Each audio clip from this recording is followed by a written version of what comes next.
howdy.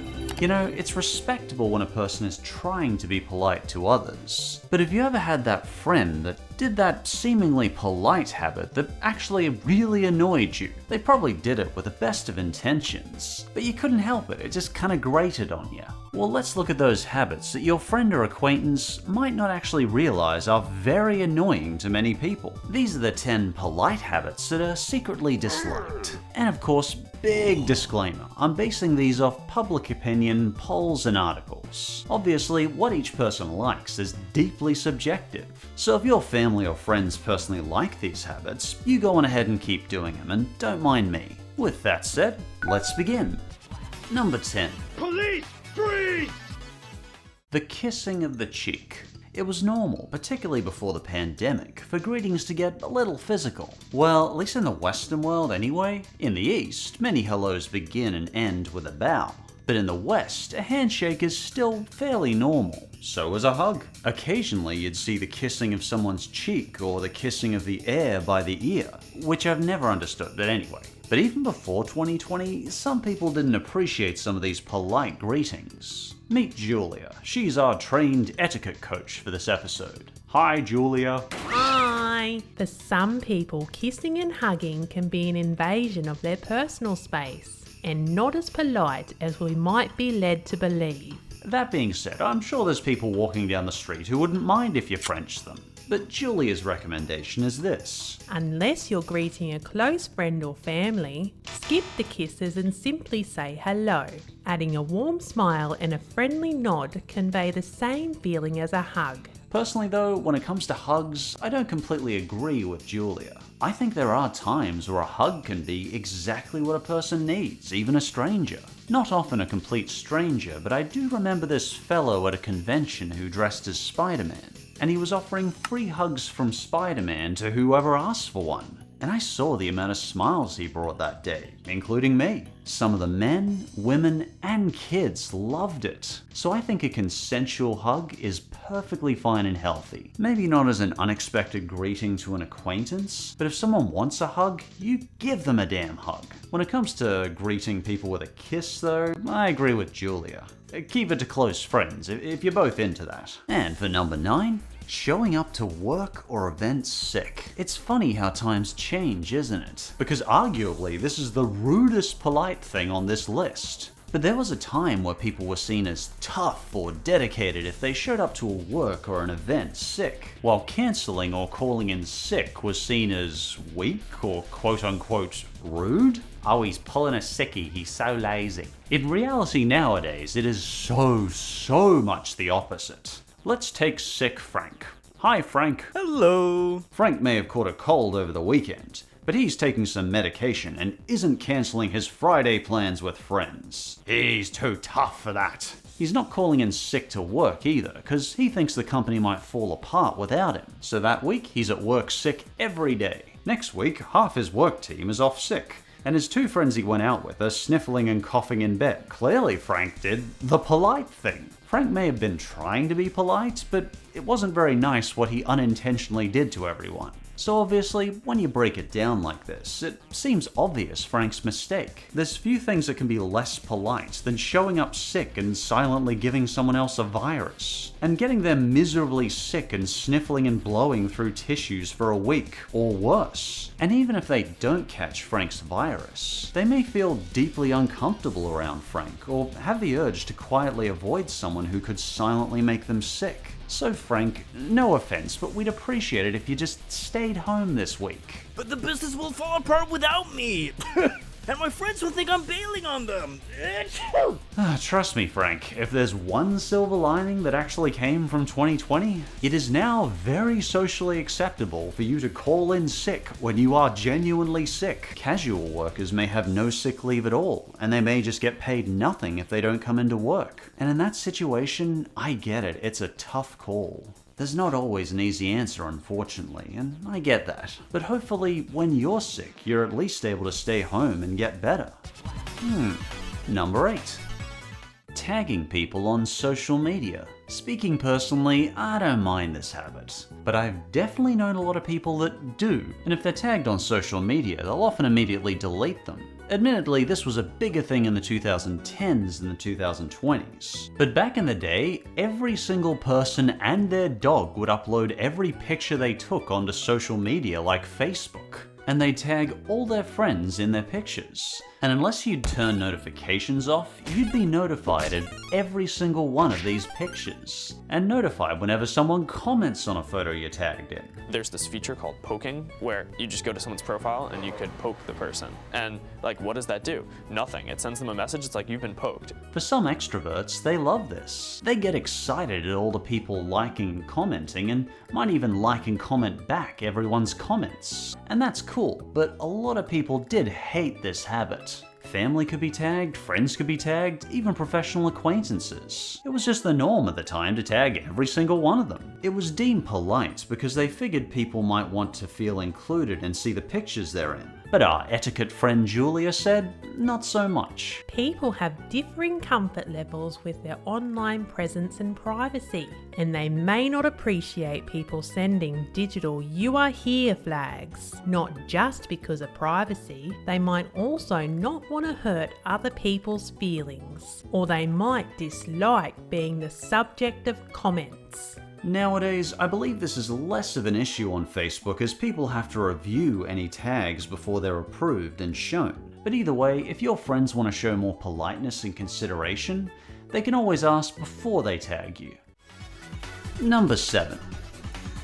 Fighting compliments from friends or loved ones. I've seen this one more than most other polite habits on this list. I've been responsible for doing this one too. Though it's more normal in Australia or England to be self-deprecating than in America. Have you ever had that friend or partner you'll say something nice to and they'll just rebuff it? For example, "That's a beautiful flower in your hat." "Yeah, it's plastic, and I think it's too garish." "Gee, you got a real thoughtful take on the price of eggs in China." "Yeah, hardly. I'm presumptuous and full of crap." "Jeez, I'm annoyed at myself after hearing these. I'm sorry, doll." "Oh, it's alright, honey." Now, in any of those responses, I could have simply said to Nin, "Hey, thanks love, I try." I don't have to like the compliment, but I do appreciate Nin thinking of me. I've even heard this joked about in Family Guy. God, just take the damn compliment. It's perfectly okay to not like compliments, but when friends constantly rebuff them, you probably know it can get annoying very quickly. That being said, it's generally best to avoid compliments to people we don't know well about physical appearance. They might be genuine and well-intentioned, but to some it can appear sensually motivated. That being said, some people will certainly appreciate a physical compliment, particularly if that person's looking for attention. For example, "Honey, I think you look absolutely gorgeous in that striped shirt." "Oh, thanks, honey. It's my favourite." But some people may be more wary of compliments. And speaking as someone who over the years has witnessed many eating disorders, I recommend staying right away from comments related to weight. Looking at the public opinion of fighting compliments was interesting as I got very mixed results. For example, Reddit gave me a lot of people basically saying compliments are hard to trust and that they struggle with self-confidence. Or they assume that anyone giving them a compliment is trying to sell them something. But outside of Reddit, I noticed a lot of self-help articles on people wondering why they react defensively to compliments. There can be many deep-seated reasons, such as a history of criticism, so try not to be mad at yourself if you do get a compliment rebuffed. I don't ever recommend being mad about it, but good on you for thinking of the person. And for number 6, a seemingly obvious but common one. Apologizing for every little thing. Well, my apologies, because I do this all the time. See what I did there? So let's meet Apology Bill. He apologizes for everything. "Hi, Bill." If Bill accidentally steps on someone's foot or makes a mistake at work, it's polite for him to offer sincere apology. But Apology Bill has a habit of apologizing for even the most tiny issues, or even things he wasn't responsible for.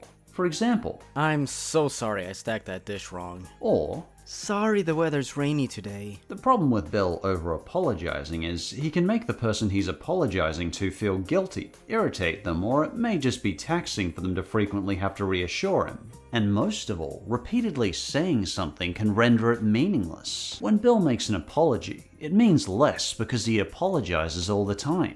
But when a quiet person suddenly steps into a conversation and apologizes for something, it means a lot because they don't normally apologize. Let's see what our etiquette friend Julia suggests as an alternative. If you do something wrong, offer an apology, but don't over-apologize. And if it's something you can't control or have already apologized for, you can skip the sorry. Something I personally did to try and change this habit in myself is I would try and turn apologies into a positive. For example, if I'm late with a video, rather than saying to you, sorry my video's late, I'll generally try and say, thanks for your patience with the latest video. I got caught up in editing or writing or something like that. This leaves us both feeling better about the interaction instead of an apology. I always remember this anime called Air, where this young lady's mother died giving birth, and the daughter wants to meet her mum to apologize for her death. But her friend says, well, I'd be furious if someone came to me and said, sorry for giving birth to me. Instead, why not thank her for giving birth to you? Show that you appreciate the sacrifice. If I was dead, again, I'd appreciate a thank you more than an apology. Did I die? Welcome back to the land of the living. Number 5. Leaving detailed voicemails. There was a time where voicemails were so important. In the 90s, we had answering machines, but you could never understand any of the muffled jargle people were saying on them because the sound quality was so garbage.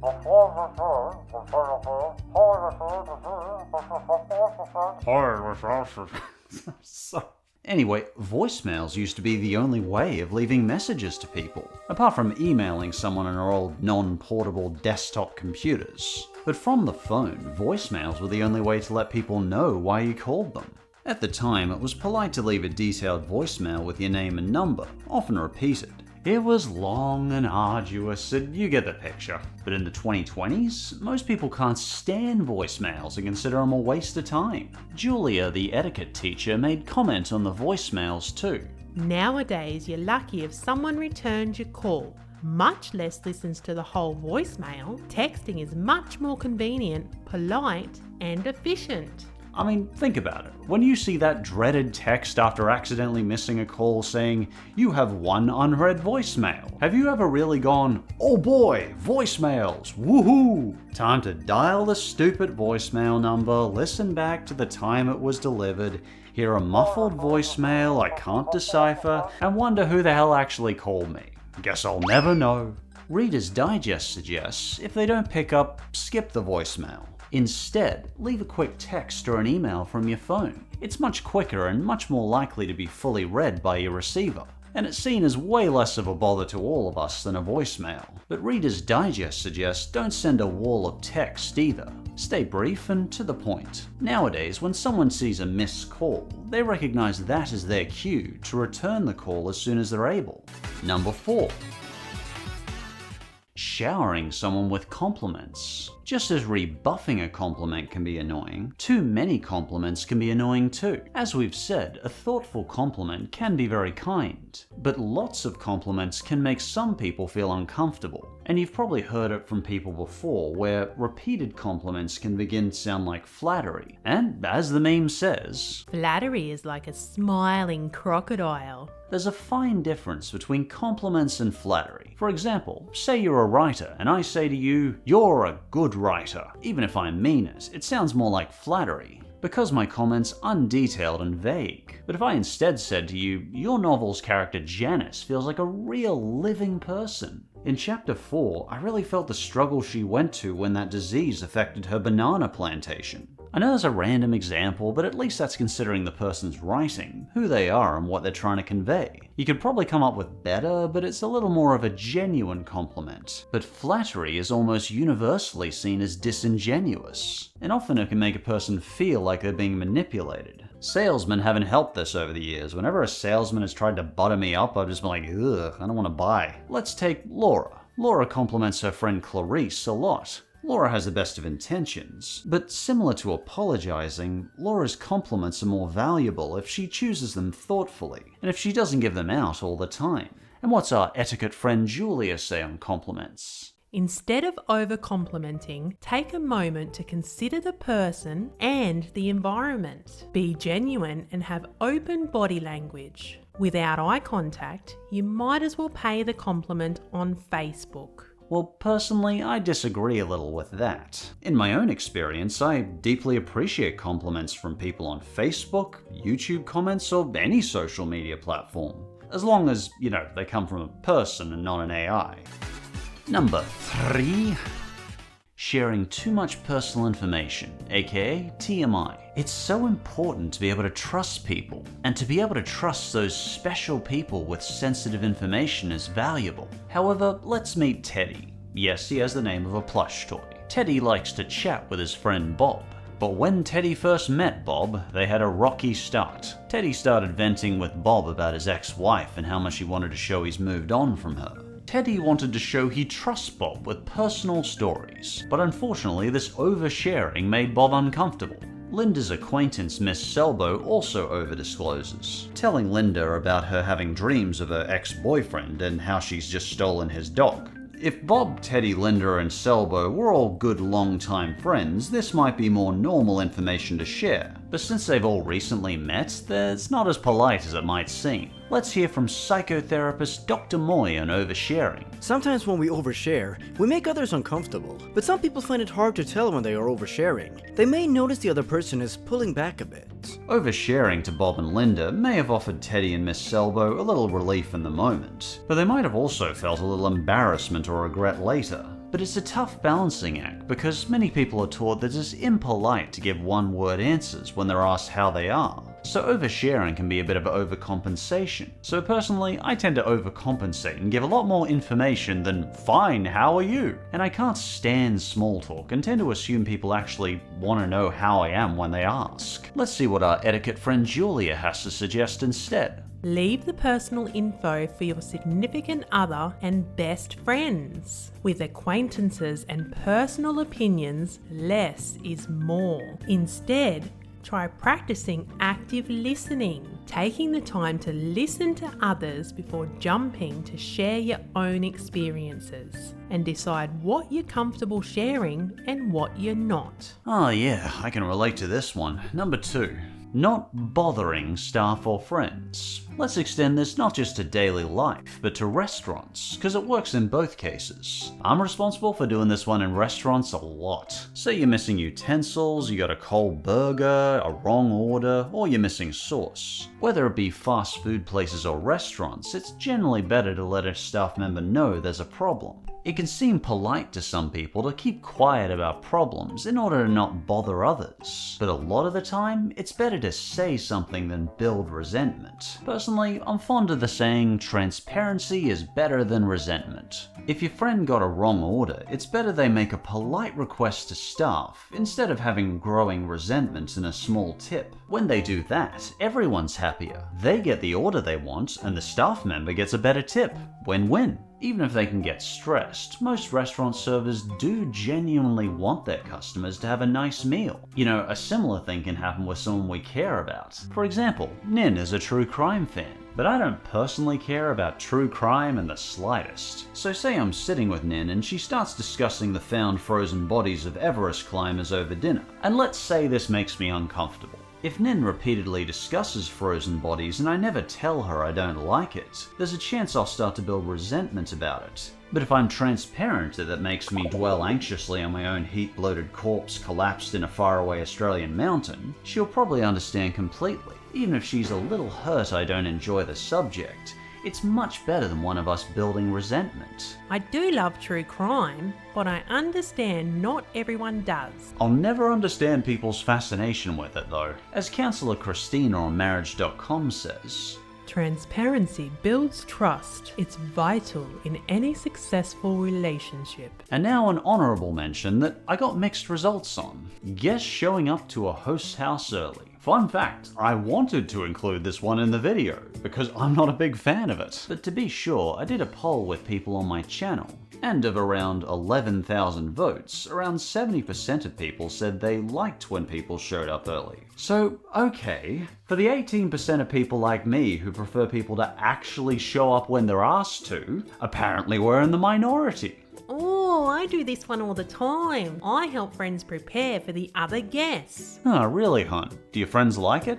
Only my closest friends like it. Well, fair enough. As we've seen in the poll results, it differs for everyone. Typically, being late for a get-together is seen as disrespectful. Some people choose to arrive early just to be on the safe side. Some people, like Nin, even offer to arrive early in order to help out. But according to seemingly every etiquette teacher and article I looked at, this polite habit really bugs some hosts. Just not my community, apparently. On a side note, how did it ever become a thing that arriving an hour late for a party was cool? Do you think that's cool? I don't know. Anyway, on to number one. And the number one polite habit that is actually really annoying. Offering to share a bite of food.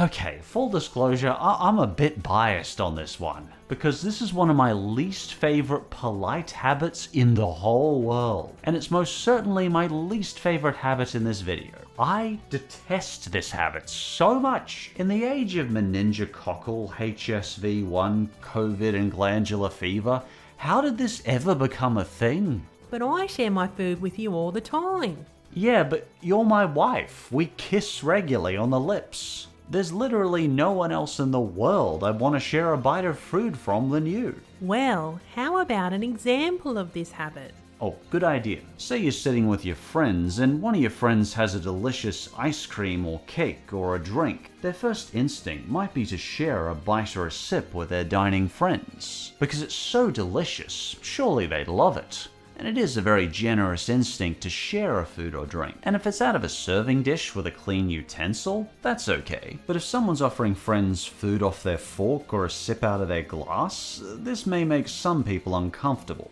And receivers may only say yes out of politeness, but it might secretly be rude to them. Or receivers have to come up with a polite way of saying, "I'm good, thanks." Because there's really no polite way to say to them, "No thanks, I'd rather stick to my own saliva." Either way, your friend may be better keeping that generous instinct contained. Perhaps instead, after asking, your friend can cut off a piece of food with the other person's knife or fork, and use the receiver's fork to hand it to them. But even then, it's iffy and I just wouldn't bother, and there's no polite way to share a straw. Unless they kiss the receiver on the mouth regularly, it may be more polite for them to keep that food or drink to themselves. And when a receiver doesn't want a bite of the friend's food, that friend really needs to let it go. You've heard it before. "Oh, come on, just one bite, you'll love it." It's so good. Oh, just try a little. I've never understood some friends attempting to peer pressure their other friends into having a bite of their food or drink. This is how viruses got around. I'm sure there's the best of intentions with that generous friend, but maybe that generous friend can instead just say, "Hey, this is delicious. Cool, mine is too."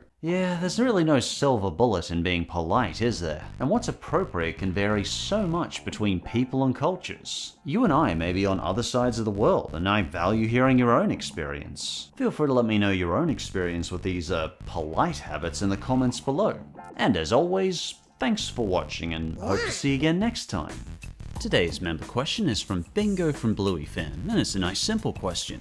They ask, how is it living in Australia? Do you like it and how warm does it get? I sure do like the trees and forest, but I don't like the constant heat, the constant tropical storms and the humidity. Summers can get well into 108 degrees Fahrenheit or 42 Celsius, and the humidity can get as high as 98%. Overall, I think I prefer the cold to the heat, provided it's not lower than 41 Fahrenheit or 5 degrees Celsius. Thanks for the question.